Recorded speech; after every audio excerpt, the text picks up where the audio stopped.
Kansas city স্টেডিয়ামে বুধবার সকাল 7টায় আলজেরিয়ার মুখোমুখি হবে লিওনেল মেসিরা। এ নিয়ে আরও জানাতে যুক্তরাষ্ট্র থেকে আমাদের সাথে যুক্ত হচ্ছেন আমাদের সহকর্মী রেজওয়ানুজ্জামান।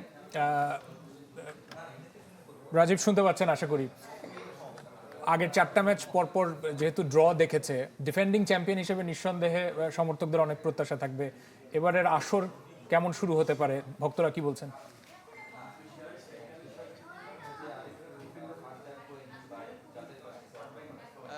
ঠিকই বলেছেন যে গতকালের 4টি ম্যাচ যেমন ড্র হয়েছে ঠিক তেমনি কিন্তু লাতিন আমেরিকার 4টা দেশও কিন্তু এখন পর্যন্ত জিততে পারেনি এই বিশ্বকাপে। সুতরাং আর্জেন্টিনার উপর ওই দিক থেকে একটু প্রেশার কিংবা প্রত্যাশা বেশি যে আর্জেন্টিনা আসলে সেই ড্র এবং পরাজয়ের বৃত্তগুলো ভাঙতে পারবে কিনা সাম্প্রতিক সময়ে এই লাতিন আমেরিকার কিংবা গতকালের যে 4টি ম্যাচ হয়েছে 8টা দলের সেখান থেকে। কিন্তু আর্জেন্টিনা এই ম্যাচে এগিয়ে থেকে নামবে এটা নিয়ে কোনো ধরনের কোনো সন্দেহ নেই। ব্রাজিল মরক্কো ম্যাচে যেমন আমরা এটা বলেছিলাম যে কাছাকাছি কিংবা কিছুটা ফাইট হতে পারে, এটা প্রত্যাশা ছিল আগে থেকেই। কিন্তু আর্জেন্টিনা আলজেরিয়া ম্যাচ কিছুটা হলেও একপেশে হবে এরকমটাই আমার ধারণা, এবং সেখানে আসলে গোল সংখ্যা বাড়তেও পারে যদি না আসলে প্রথম ম্যাচে আর্জেন্টিনা খুব বেশি ভুল করে কিংবা খুব বেশি কোনো আসলে অঘটনের শিকার হয়। সে ছাড়া আসলে আর্জেন্টিনার জয়ের সম্ভাবনা এই ম্যাচে বেশি। আলজেরিয়া যদিও শক্ত প্রতিপক্ষ, এটাকে অস্বীকার করার কোনো উপায় নেই, কিন্তু তাদেরও আসলে সুযোগ আছে।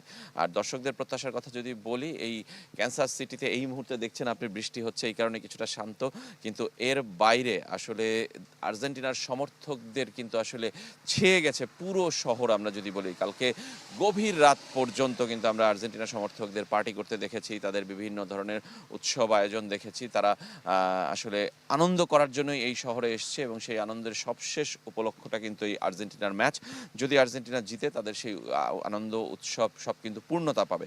এরপরই তাদের গন্তব্য হবে ডালাসে, যেখানে আর্জেন্টিনা বাকি দুটি ম্যাচ কিন্তু খেলবে। এবং আরেকটা জিনিস একটু বলে রাখা দরকার যে আর্জেন্টিনার দলটা আসলে কেমন হবে সেই বিষয়টা একটু বলা দরকার। সেটা অনেকেরই প্রত্যাশা কিংবা প্রশ্ন। লিওনেল মেসি খেলছেন, সেটা নিয়ে কোনো সন্দেহ নেই। এমিলিয়ানো মার্তিনেজ তিনি গোলরক্ষক খেলবেন, সেটা নিয়েও কোনো সন্দেহ নেই। নিকোলাস তাগলিয়াফিকোকে নিয়ে একটু সন্দেহ আছে, তিনি খেলবেন কি খেলবেন না সেই জায়গায় একটা প্রশ্ন আছে। সেই প্রশ্নটা উনি হয়তো খেলবেন না প্রথম থেকে, এটাই কালকের যে ধারণা কোচ লিওনেল স্কালোনি দিয়েছেন প্রেস কনফারেন্সে, সেটাই। 4 ব্যাকলাইন নিয়ে আর্জেন্টিনা খেলবে না 3 ব্যাকলাইন নিয়ে খেলবে, সেই জায়গাটাও একটা প্রশ্ন আছে।